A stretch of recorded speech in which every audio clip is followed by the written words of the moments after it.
100 प्रति मिनट की गति से। फिलहाल सरकार ने 5वें वेतन आयोग की सिफारिशें लागू करने के निर्णय को स्थगित कर दिया है। अगर वेतन आयोग लागू हो जाता है तो इससे करीब 52 लाख कर्मचारी लाभान्वित हो जाएंगे और इसके लिए सरकार को 13,500 करोड़ रुपए की आवश्यकता पड़ सकती थी।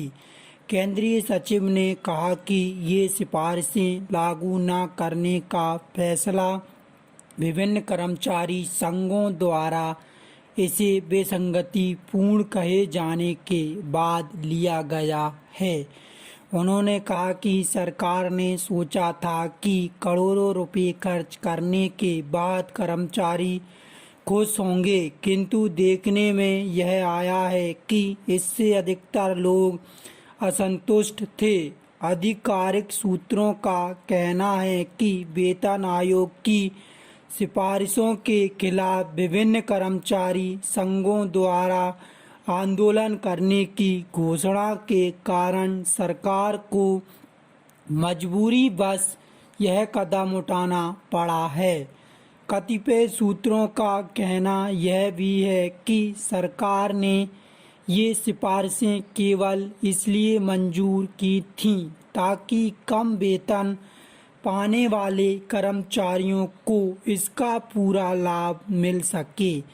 सरकारी सूत्रों का कहना है कि राज्य सरकार से राज्य शासन के कर्मचारी भी वेतन में इतनी ही वृद्धि की मांग कर रहे थे जो संभव नहीं लगता था।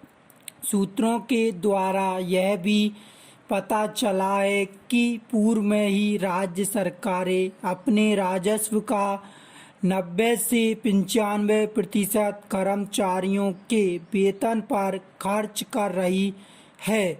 सरकार के इस निर्णय पर प्रतिक्रिया व्यक्त करते हुए भारतीय कम्युनिस्ट पार्टी के सांसद गुरुदास दास ने कहा कि जब सरकार को मालूम था कि विसंगतियां होने से वेतनमान का विरोध होगा तो उसने इसे लागू ही क्यों किया। उन्होंने इस बारे में पहले ही विचार करना था। वेतन आयोग के एक सदस्य ने कहा कि वेतन आयोग की विसंगतियों से ज़्यादा दूसरी बात जो सामने आती है वह यह है कि सरकार सही निर्णय लेने में सक्षम नहीं है।